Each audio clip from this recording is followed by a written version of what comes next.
baja de la economía y la política. Los que dicen y no hacen. Los que se contradicen. La actualidad más candente. Lara y Hernández ya están aquí. Ellos no saben nada y así nos va. Con Ciudadanos arrancamos una nueva semana, una nueva jornada de lucha por la opinión libre y la información transparente a través de estos, los micrófonos de su RCR 750 AM, donde lo bueno une. A partir de este momento estamos trabajando como todos los días con inmenso placer para ustedes desde la gerencia general de la estación Jaime Nestares, en la gerencia de información, en la gerencia de producción está Wilix Arcaya, en la gerencia sacaron las gerencias. En la producción está Kenger Jaramillo, en los controles está don César González, en la conducción Daniel Lara, quien les habla, Neomar Hernández, acompañándoles hasta las 5 de la tarde.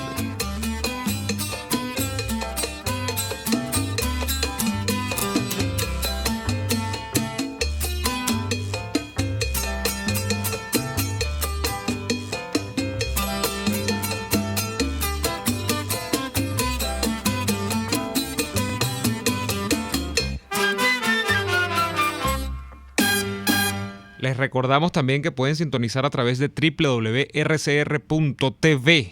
www.rcr.tv. También estamos saliendo en vivo a través de Periscope, @RCR750. Saludamos a todos los que están en sintonía por allí, así como quienes sintonizan a través de la señal de VPI, Venezolanos por la Información, y quienes más tarde, ya en diferido, nos van a sintonizar a través de lacavilla.com y de nuestro canal de YouTube, el de la estación. Daniel Lara, bienvenido. Neomar Hernández, buenas tardes. Aquí estamos y aquí seguimos.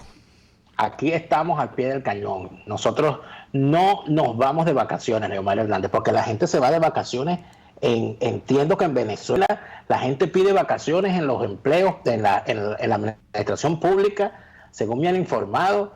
Todo el mundo anda de vacaciones. Entonces hay gente que tiene 5, 6, 7, 8 vacaciones vencidas y las meten todas de un solo golpe, porque sale mucho mejor quedarse en la casa de vacaciones, porque tampoco es que se van a pasear.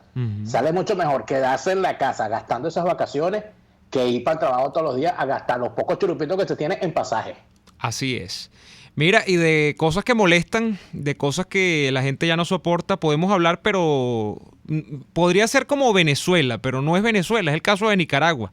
¿Tú has observado lo que ha ocurrido en los últimos días con Daniel Ortega y su esposa, la señora Rosario Murillo, creo que se llama ella? Rosario Tijeras. Bueno, fíjate. Rosario Tijeras. Como la canción aquella. Fíjate, Neomar, yo estoy sumamente preocupado por lo que está ocurriendo en Nicaragua, porque entiendo, cuando tú ves la metodología utilizada, cuando ves las fórmulas que se utilizaron desde el poder para inducir la situación de violencia que se desató, solamente queda llegar a la conclusión de que los gobiernos del mal, como el de Daniel Ortega, no son otra cosa que siempre tienen el mismo guión, y lo que vimos y estamos viendo en Nicaragua es el abril rojo de la putrefacción de eso que fue una vez el sandinismo. Cuando tú ves que, vamos a ver si me logro explicar, ¿no? El presidente de ese país, el dictador Daniel Ortega, que ya, novedosamente creó un sistema electoral en el cual él es el candidato y además él decide quiénes son los candidatos de la oposición. Y eso es una novedad, ¿verdad? El señor Daniel Ortega creó una ley o emitió una ley donde se hacía una reforma en el sistema de seguridad social, que no era más que un atentado, decían tanto los sindicatos como los empleadores, que era un atentado contra las prestaciones sociales de los trabajadores, para que el gobierno obtuviera no sé cuántos millones de dólares para financiar gastos. En pocas palabras, lo que estaban haciendo era meterle la mano en el bolsillo a los trabajadores de sus prestaciones sociales y de sus jubilaciones para simple y llanamente financiar las locuras del gobierno de Ortega. ¿A qué llegaron los trabajadores y los empresarios a decir, bueno, pero que esa ley es inaceptable porque va a significar más pobreza, porque las empresas no van a poder financiar esa reforma y van a tener que cerrar, va a haber más desempleo, y los desempleados simplemente se van a morir de hambre porque ni siquiera para forzoso van a tener. Ese fue el detonante de las protestas. ¿Qué es lo que pasa? Que la protesta comenzó de forma pacífica pidiendo la derogatoria de esa norma, que entiendo que ya de alguna forma se echó para atrás. Y cuando las protestas tímidas salen a la calle, son masacradas de una forma, ya conocidas. ¿A qué suena esto? No es el mismo guión de abril del 2002 en Venezuela, donde un gobierno sacó una serie de medidas que calentaron la calle, y en vez de tratar las protestas de calle de la forma que normalmente se trata en los países civilizados, se les mandó a unos pistoleros para que acabaran a sangre y fuego con las protestas. Eso fue lo que ocurrió en el 2002. Y Hugo Chávez confesó posteriormente que toda la crisis del 2002 él la había provocado porque él sabía lo que quería y él necesitaba esa purga. Y no es una cuestión que estoy inventando yo. Revisen las palabras de Hugo Chávez, que todo eso está grabado. El señor lo dijo, que fue una crisis inducida. Eso es una técnica de los gobiernos del mal. Pero el problema es, Neomar, que es lo que a mí me preocupa de todo esto, que nosotros veamos, así como nos acostumbramos a ver a Venezuela como un universo donde las cosas que ocurren en Venezuela no tienen nada que ver con lo que ocurre en el mundo. De la misma manera, siento que se está viendo lo que ocurre en América Latina como un universo propio de América Latina que no se enlaza en la globalidad. Y yo siento, Neomar, que el titiritero de estas grandes crisis, de este gran caos global que se está creando, es Rusia. Por distintos flancos. Aquí lo hablamos hace unas semanas con nuestro amigo José Ricardo Tomás. Pero entonces, ¿qué es lo que ocurre? Que se desata el caos en Brasil con el caso de Lula da Silva. Se desata la inestabilidad en Perú con el caso de Odebrecht. Se desata esta situación en Nicaragua. Se desata toda la barbaridad que se está desatando en Siria y en los países cercanos. Se desata toda la locura que empieza a desatarse en el caso de Venezuela cuando estamos a pocos días de un evento pseudoelectoral ilegal desde todo punto de vista, que sabemos por dónde comienza, pero no sabemos por dónde demonios va a terminar. Y además de eso, de forma silente, en Venezuela está avanzando una represión que yo llamaría una represión silenciosa, porque no hay ni siquiera quien la denuncie, salvo contadas excepciones, y esta emisora es una, de gente presa sin ningún motivo, de menores de edad presos sin ningún motivo. Y entonces tú llegas a la siguiente conclusión. Bueno, evidentemente, Rusia necesita, ante la minusvalía que tiene desde el punto de vista económico, presupuestario, comercial e inclusive militar, frente a los Estados Unidos, lo único que le queda es acudir a la guerra sucia y a la guerra de guerrillas. ¿Y a qué me refiero yo con esto? Bueno, la guerra sucia, intentar desestabilizar el dólar, crear estas criptomonedas especiales para el intercambio comercial. Hackear las comunicaciones, ¿no? ¿Cómo? Hackear las comunicaciones, intervenir en las comunicaciones. Exactamente, porque hackear es muy barato, es más barato que un arma nuclear. Claro. Y además de eso, tienes otra cuestión. Lo que hizo el sistema de inteligencia ruso, del cual la cabeza es Putin, no porque sea el presidente, sino porque Putin es un hombre de la KGB. En Rusia está gobernando la KGB. Lo que hizo con Donald Trump fue una jugada que, sinceramente, yo no sé cómo los Estados Unidos se dejó meter ese strike. Porque lo que hizo Vladimir Putin fue intervenir en las elecciones de los Estados Unidos, poniendo al servicio de la campaña de Donald Trump determinados elementos que ya están saliendo a la luz pública de forma firme para que el hombre ganara las elecciones. Pero la filtración de ese apoyo lo hizo la propia Rusia. ¿Por qué? Porque lo que necesita Rusia, lo que necesita Putin, lo que necesitan los gobiernos del mal es el caos. Y el caos que se genera en los Estados Unidos, en la política de los Estados Unidos, con el arribo de Donald Trump al poder y simultáneamente el escándalo que surge por la intervención de Rusia en estas elecciones, mantiene al señor Donald Trump al borde del abismo de forma permanente. Entonces, mira, yo el fin de semana, Neomar, ya y discúlpame que me haya tomado estos minutos para todo esto, pero yo este fin de semana tuve la oportunidad de ver por fin, ¿no? La película The Darkest Hour, las horas más oscuras, ¿no? Uh-huh. Sobre el papel de Churchill en los prolegómenos iniciales de la Segunda Guerra Mundial. Uh-huh. Y me quedé pensando, viendo el mundo de hoy, porque lo que hago es preguntarme, ¿sabemos dónde están los grandes tiranos? ¿Sabemos dónde está el gran eje capaz de hacerle daño al mundo? Ahí está Putin, ahí está el régimen de los ayatolás, ahí está Erdogan en Turquía, ahí están los chinos. Pero la gran pregunta entonces que uno se hace es, ¿dónde están los Churchill, los Franklin Delano Roosevelt? ¿Dónde están los Charles de Gaulle? Yo los veo, no veo esa estatura y me siento profundamente preocupado. Quizás, y sin ánimo de decirlo porque esté yo aquí, en Angela Merkel hay una persona con una seriedad, pero lamentablemente el agotamiento que tiene Angela Merkel está suficientemente marcado como para suponer que a la vuelta de unos años ya no va a continuar allí. Entonces la situación es difícil, si nos ponemos a evaluarla seriamente, la situación es sumamente difícil.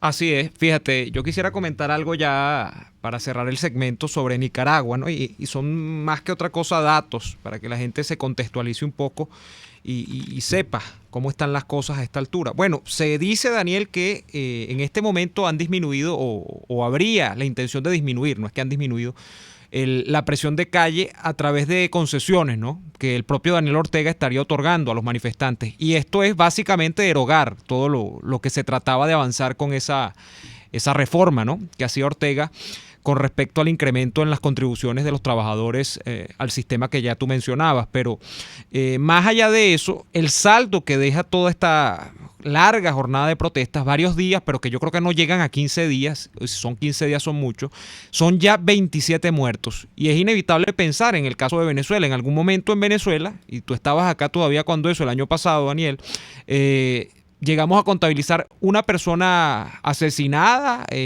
por día.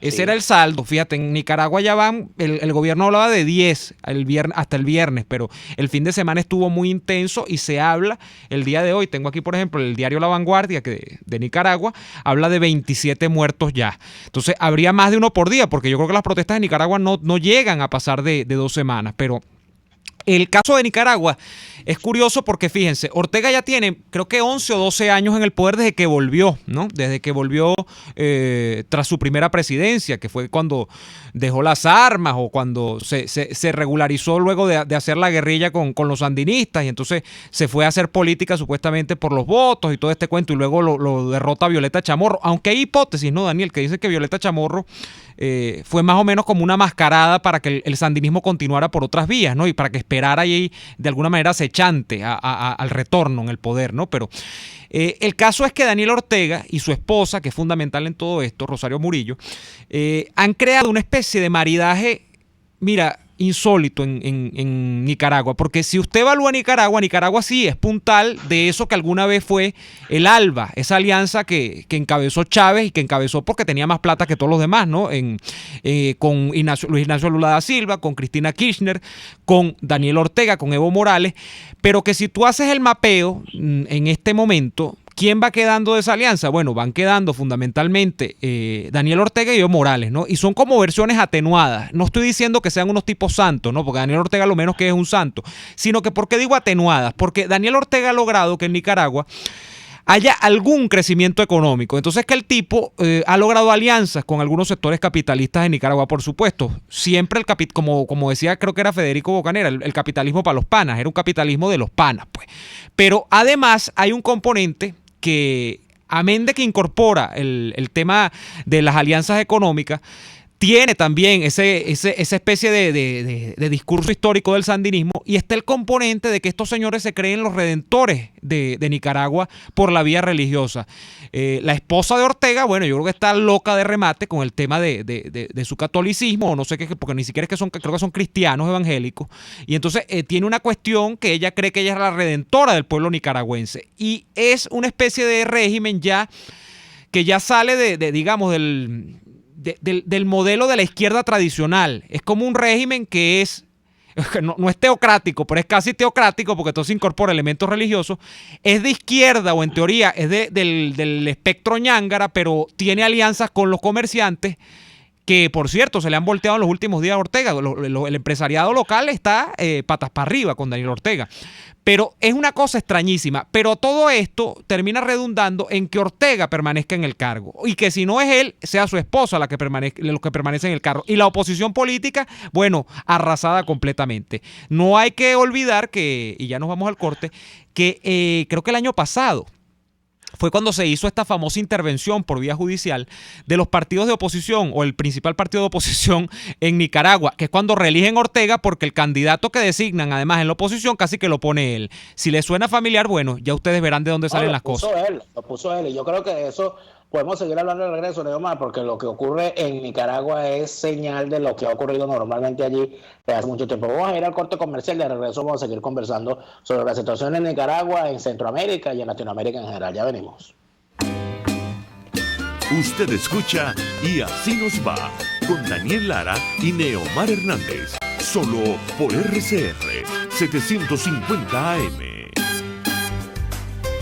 La humanidad ha desarrollado grandes ideas, como esa mezcla de helado de mantecado con trozos de chocolate que los italianos bautizaron como stracciatella. En Il Cuore di Gelato ofrecen un helado de stracciatella excepcional, con cremoso mantecado y más trozos de delicioso chocolate que cualquier heladería. Un sueño helado hecho realidad. Compruébalo en el nivel feria del Centro Comercial Multiplaza El Paraíso, frente a las escaleras mecánicas. Il Cuore di Gelato, helados que llegan al corazón. ¿Estás buscando una empresa seria y confiable para enviar tus compras desde los Estados Unidos a Venezuela? Te la tenemos. Tuplata.com.be es la solución. Ropa, insumos, repuestos para tu vehículo, equipos electrónicos y un largo etcétera. Sin complicaciones. Compra lo que necesites y recíbelo en la puerta de tu casa. Puedes pagar en bolívares. Tuplata.com.be con sistema de rastreo del paquete a través de la web para que no le pierdas la pista. Contáctalos por el 0212-720-7343. Envíos tuplata.com.be. La tarifa más baja y en el menor tiempo. RCR 750 AM, porque lo bueno une. Las lesiones ocurren todos los días y en Global Therap te garantizamos tu pronta recuperación con tratamientos de rehabilitación personalizados de electroterapia, ultrasonido, láser, tracción lumbar y cervical, drenaje linfático y rehabilitación cardíaca. No te confundas, estamos en el Centro Comercial Multiplaza Paraíso, nivel empresarial 2, teléfono 0212-461-9087, Global Therap y despídete del dolor. Cuando se busca frescura y calidad en frutas y verduras, en Central Madeirense las encontrarás. Por eso, cada día ofrecemos lo mejor de esta tierra a ustedes, nuestros clientes. Visita cualquiera de nuestras sucursales. Te esperamos en Central Madeirense. Son más frescas. Les estamos presentando Y Así Nos Va, cuando se tiene algo que contar, con Lara y Hernández, solo por RCR 750 AM. De vuelta en Y Así Nos Va. Me decía Daniel, nuestro productor Kenji Jaramillo, que es impresionante como las fotografías que dejan estas jornadas de protesta y de represión, que por cierto está orientada en dos vías, ¿no? Hay una represión a través de cuerpos del Estado y hay una represión de paramilitares al amparo del Estado, muy similar también. Él me dice, veo esto y me acuerdo de Venezuela el año pasado, son idénticas. Y yo le digo, bueno, y revisa más allá, revisa el listado de personas asesinadas y te vas a conseguir con que la mayoría de ellos son jóvenes universitarios. Así es. Cualquier parecido con la realidad es una coincidencia, ¿no? Entonces, no es coincidencia. No es coincidencia para nada. Entonces, fíjate que hay algo particular, Neymar, que ocurre con Nicaragua y con el sandinismo en particular. El sandinismo fue esto que tiene Daniel Ortega, no es sandinismo ya. O sea, esto es orteguismo. El sandinismo murió hace mucho tiempo.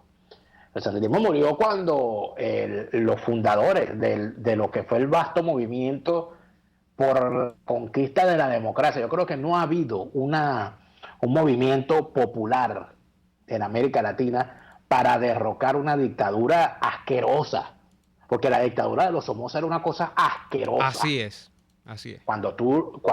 Si usted quiere saber, usted que me escucha quiere saber lo que es una dictadura, lo que eran las dictaduras centroamericanas, Yo les recomiendo que lean la novela de Miguel Ángel Asturias, El Señor Presidente, donde se retratan las dictaduras de Centroamérica en toda su crueldad y en todo el esplendor de su asquerosidad.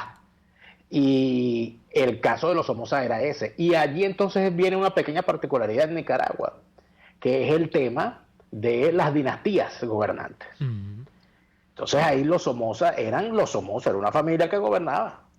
Pero entonces cuando tú ves a los Ortega, que son Daniel y su hermano, y su esposa, y cuando ves a la familia Alemán, y cuando ves a Violeta Chamorro, que es la viuda de Joaquín Chamorro, o sea, te das cuenta de que hay allí una cuestión que no es casual, no es casualidad lo que está ocurriendo con Daniel Ortega y con su esposa.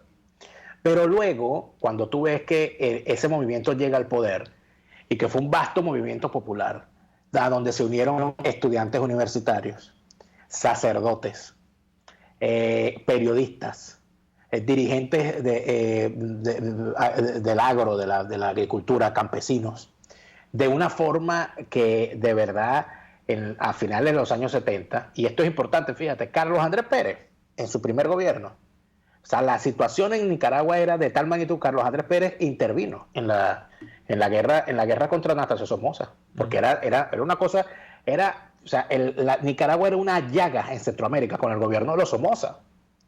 Y hubo un apoyo, inclusive financiero, por parte de Carlos Andrés Pérez, para que el sandinismo, el gran movimiento, que fue el sandinismo, acabara con la dictadura de Somoza. Hay una declaración que hace Violeta Chamorro cuando los sandinistas entran a Managua, cuando se tomó Managua finalmente, que lo hizo el famoso Edén Pastora, que fue el comandante, que va en el comandante cero.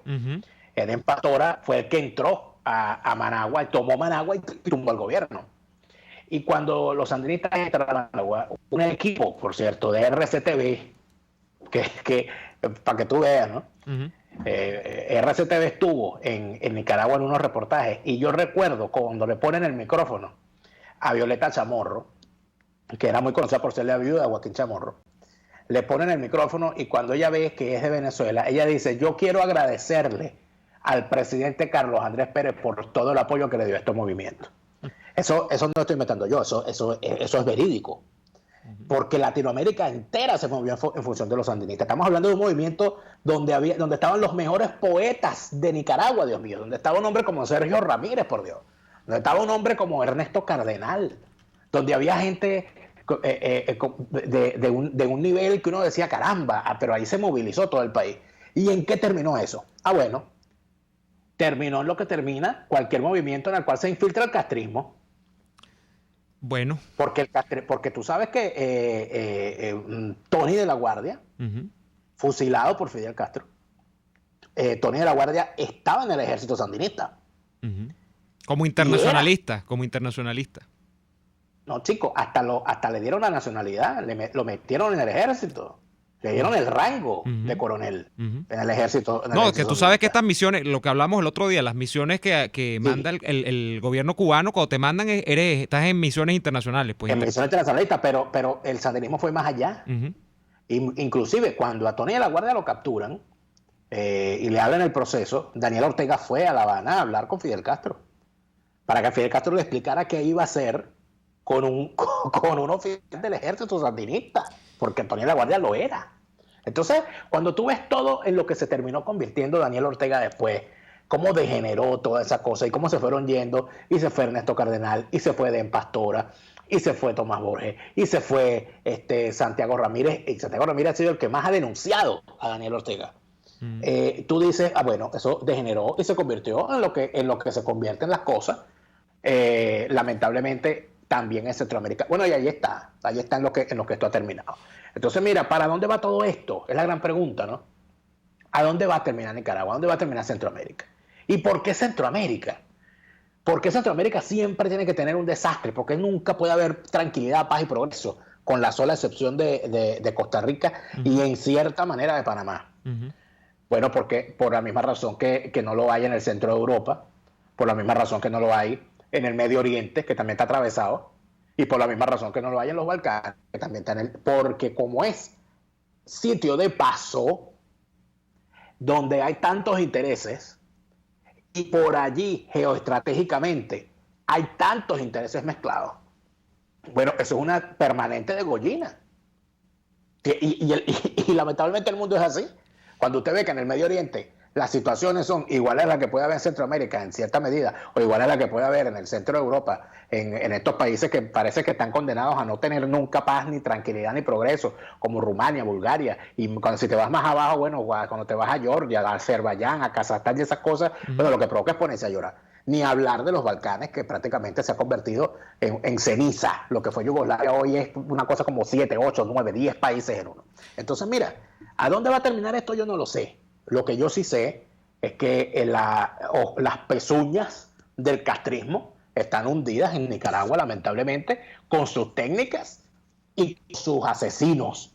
Porque lo que ha hecho Daniel Ortega es dispararle a mansalva a manifestantes desarmados. Y eso retrata. Sí, Daniel, y fíjate que hay que resaltar digamos, ya para ir al corte, el espíritu de los nicaragüenses, porque revisando un poco la línea histórica, tú hablabas de eso, ¿no? De las dinastías gobernantes en Nicaragua. Saque usted cuenta nada más, los Somoza gobernaron entre el padre y los dos hijos, desde el año 34 hasta el año 79, que es cuando cobra su triunfo la revolución sandinista, ¿no? Y luego viene la experiencia con Chamorro, luego viene una experiencia de gobiernos, por cierto, tú nombraste a uno de ellos, ya después creo que de los 2000, el gobierno de Alemán, que fue un gobierno muy corrupto. Son gobiernos que, si tú te pones a ver en ese largo continuo histórico del siglo XX, Nicaragua no ha experimentado realmente la democracia.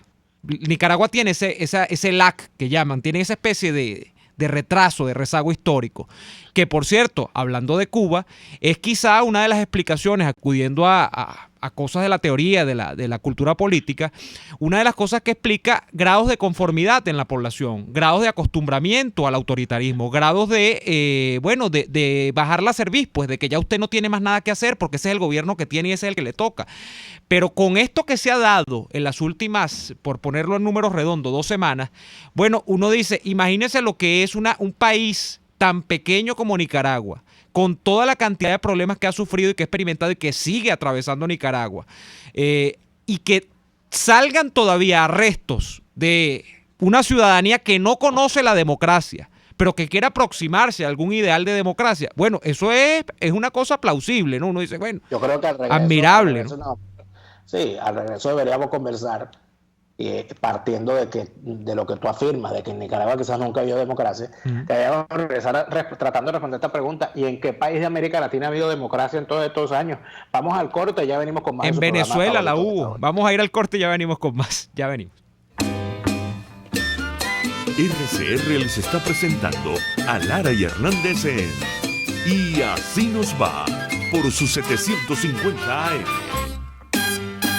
¿Te imaginas que alguien una las dos cosas que más te gustan solo para complacerte? Eso es lo que Il Sapore della Nonna hizo con la Ran Ran Burger, una pizza rellena con 500 gramos de carne, rodajas de tomate, queso, jamón y tocineta. La unión perfecta de una pizza y una hamburguesa. Con la Ran Ran Burger, Il Sapore della Nonna te da lo mejor de 2 mundos, sin perder ese sabor característico de cada uno.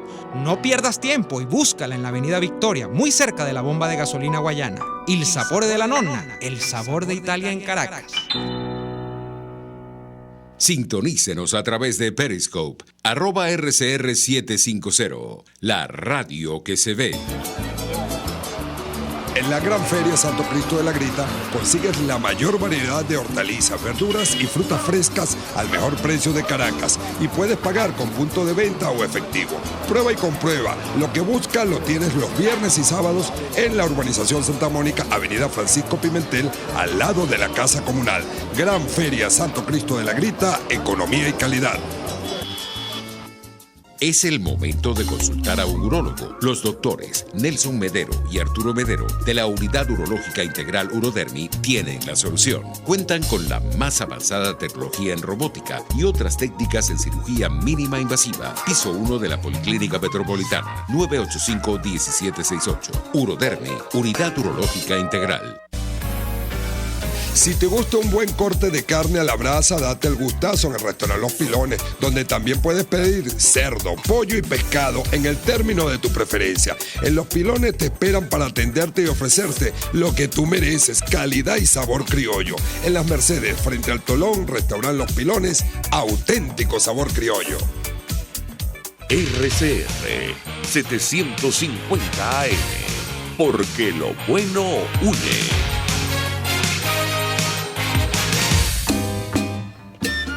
Estamos escuchando Y Así Nos Va con Nara y Hernández por RCR 750 AM.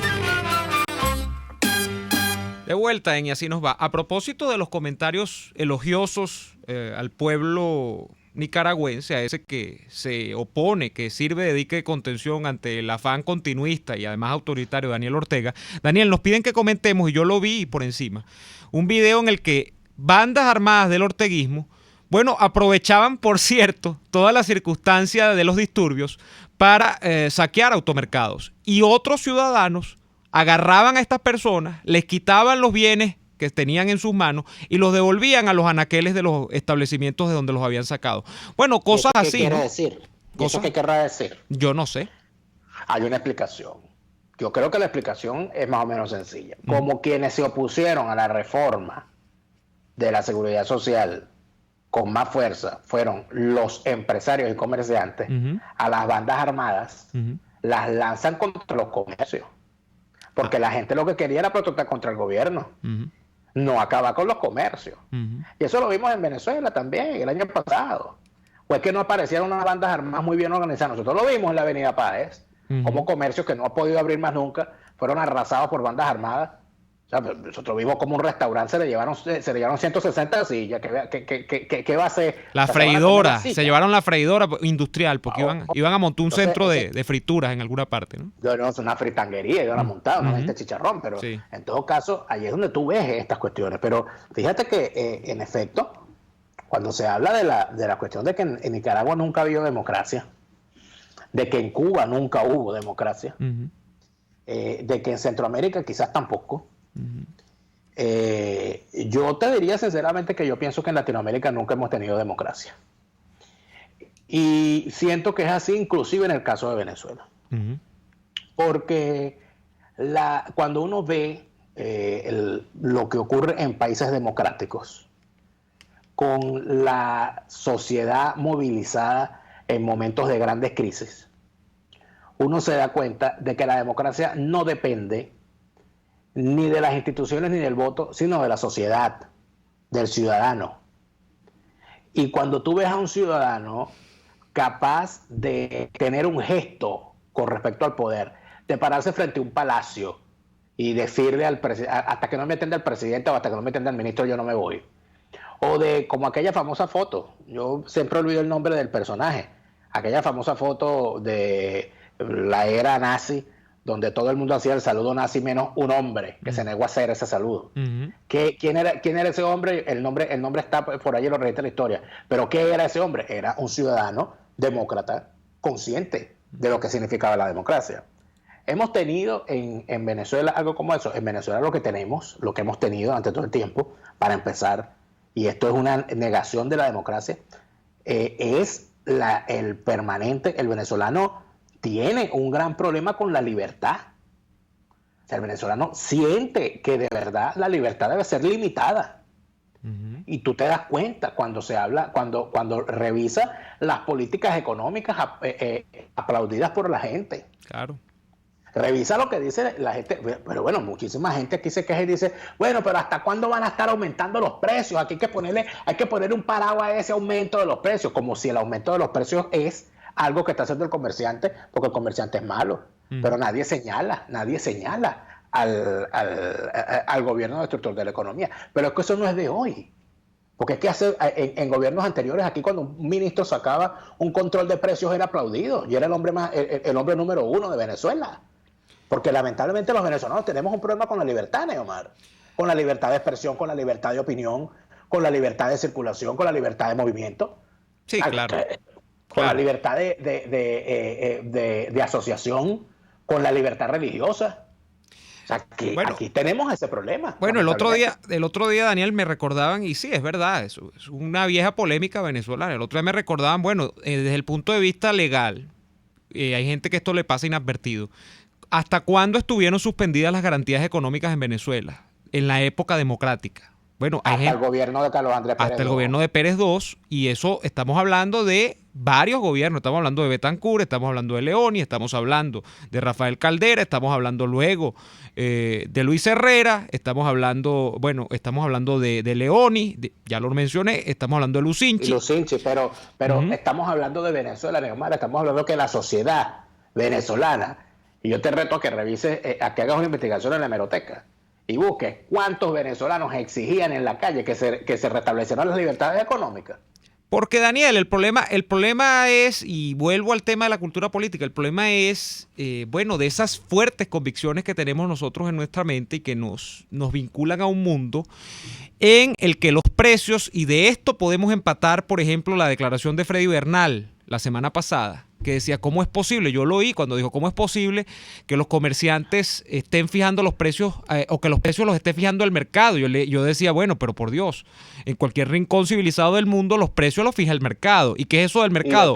Bueno, lo fijan las personas, los agentes económicos, que son las personas que dicen yo quiero comprar y los que dicen yo quiero vender. Eso se somete a un proceso de puja y lo que termina resultando al final de esa puja es el precio justo. No hay más de allí. No hay más de allí, ¿no? El hombre no ha inventado más nada después de eso. Pero yo te aseguro a ti que más de un venezolano opositor, entre comillas, claro, dirá, bueno, pero es que tiene razón, porque aquí hay comerciantes que abusan. Claro. Hay comerciantes que se pasan. Claro. Porque bueno, ¿cómo es posible que aquí le aumenten a cada rato? ¿Cómo es posible que aquí escondan, no hagan pan canilla, sino que hagan puro cachito? Claro. Entonces, claro. Pero entonces, allí, ¿qué es lo que se esconde? No. Al comerciante hay que obligarlo a que haga las cosas como nosotros queremos que las haga. Uh-huh.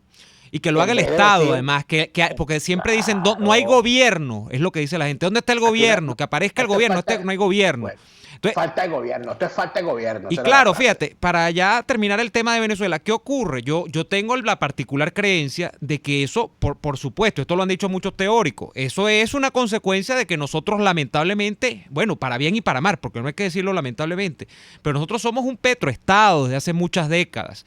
Pero es que el problema del petroestado no viene per se. O sea, el problema es que usted, porque sea un país que netamente se dedique o que tenga entre sus actividades comerciales la explotación y exportación de petróleo, eso no le condena a usted. El problema es que nuestras élites decidieron que eso fuese así. Acá hay una decisión de élites de hace mucho tiempo de que como usted tiene petróleo, bueno, nosotros podemos tener y pudimos tener por algunos momentos en nuestra historia contemporánea una economía artificial y artificiosa. Y esa economía artificial y artificiosa se basaba en que el bolívar valía mucho. Era mentira, porque el bolívar no valía ni tres lochas. Lo que pasa es que valía mucho porque usted tenía la capacidad, a través de esas exportaciones, de saltarse toda la teoría económica y de decir que, bueno, como usted tenía mucho dinero siendo el Estado, usted podía, a través de ese dinero captado por la renta petrolera, subsanar todas las necesidades de todo el mundo, y el bolívar valía mucho. Y es mentira, no había competitividad en el valor del bolívar, es mentira.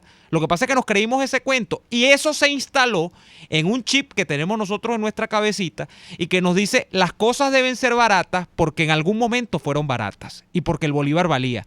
Y el problema es que no.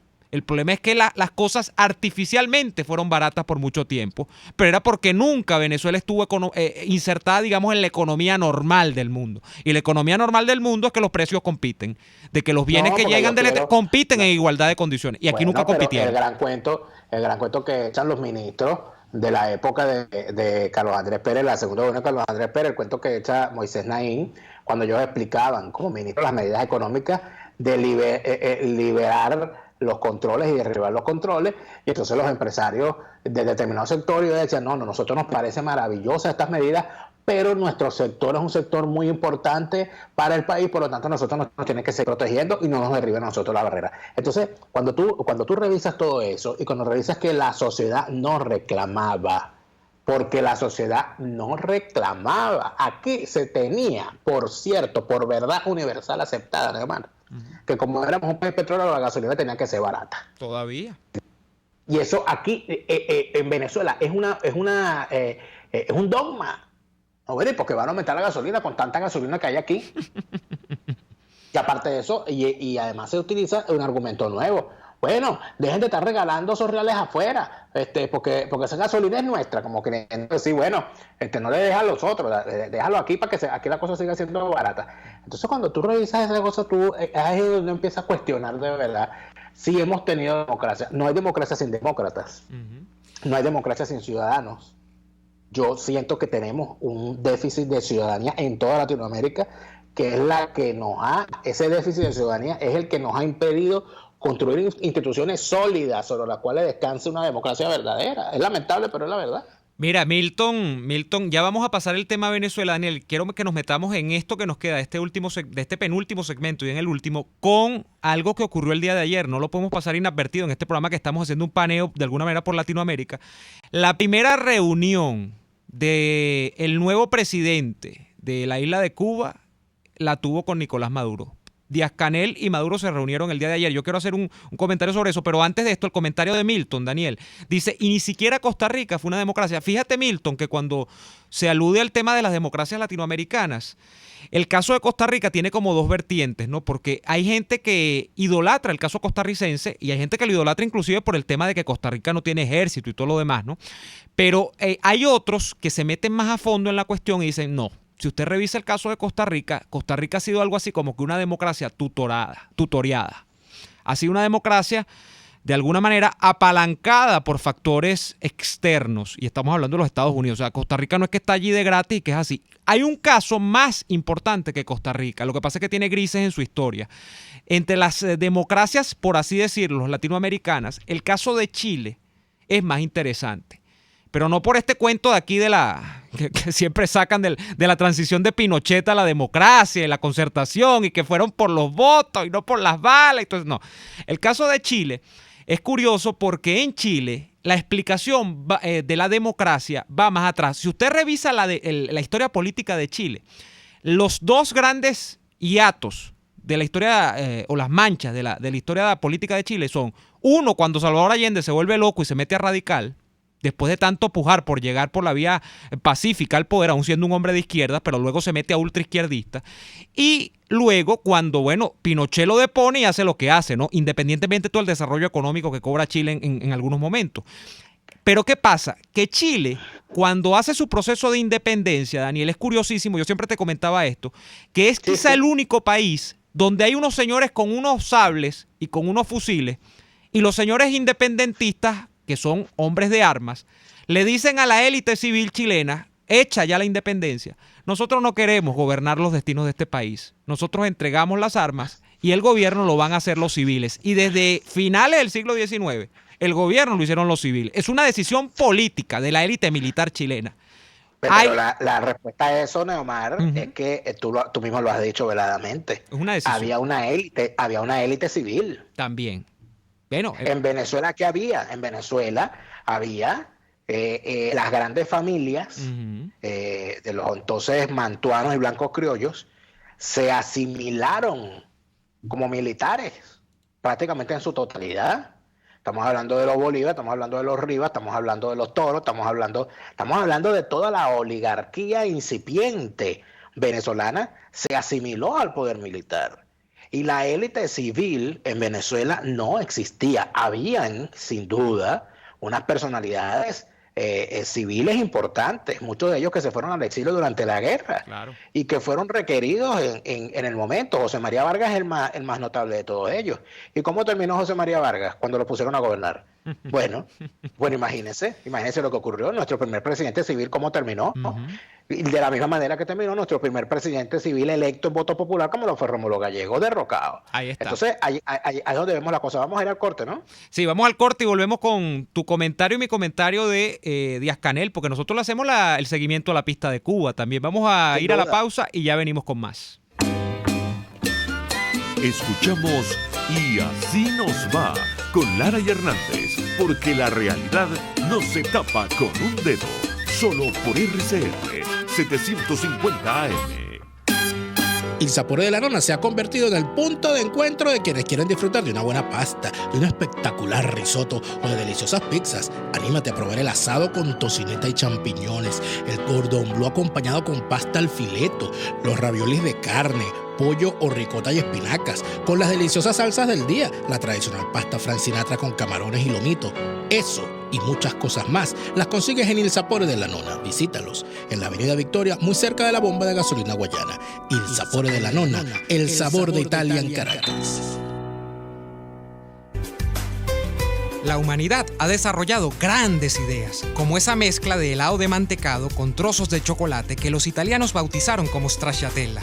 En Il Cuore di Gelato ofrecen un helado de stracciatella excepcional, con cremoso mantecado y más trozos de delicioso chocolate que cualquier heladería.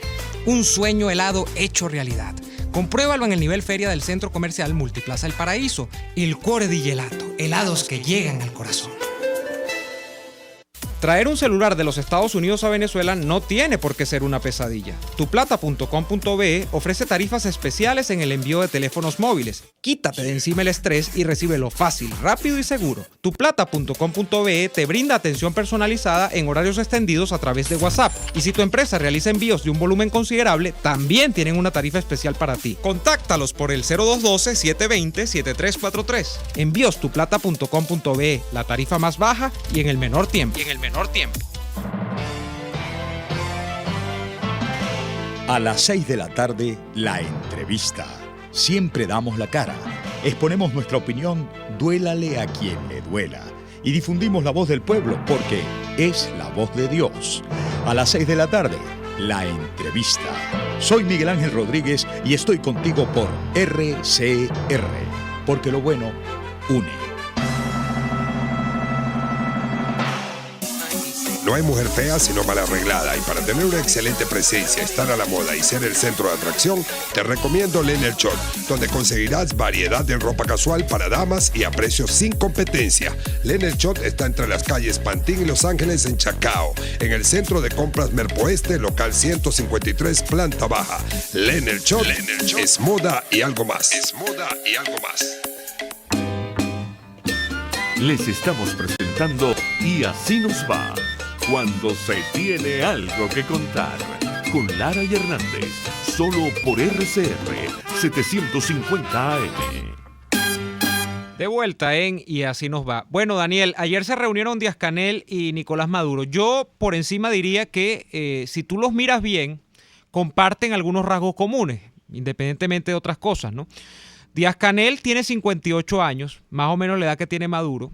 Díaz-Canel llega al poder porque hay que recordar el orden. Fidel Castro se muere, pero ya antes de morirse deja a su hermano, a quien ya le sobreviene ya la vejez, muy adelantada, aunque va a continuar al frente, por ejemplo, del partido hasta el 2021. A Maduro le llega el poder subrepticiamente porque, bueno, Hugo Chávez se muere. Ambos tienen como que, no sé, una visión que fue creada dentro de la revolución, pero no sé, no son jóvenes como que hicieron la lucha por las armas ni nada de esto, porque Maduro, los cuentos que se echan de Maduro no tienen nada que ver con armas. Maduro, bueno, los cuentos que se echan es del autobús y de otras cosas así. O sea, no son hombres de armas. Y lo que uno se pregunta, que no ha trascendido, Daniel, y sobre lo que tú quizá tengas comentario, es ¿qué pueden haber conversado estos señores después que se reúnen la primera vez? Primera visita que le dispensa un primer mandatario de Díaz-Canel. La primera es la de Maduro. Bueno, yo creo que Maduro fue a La Habana a lavar la poseta. Dios mío. Así como Maduro dijo que los venezolanos se iban a Miami a lavar poseta, bueno, él se fue a La Habana a lavarle la poseta a Díaz-Canel, para que la usara limpia.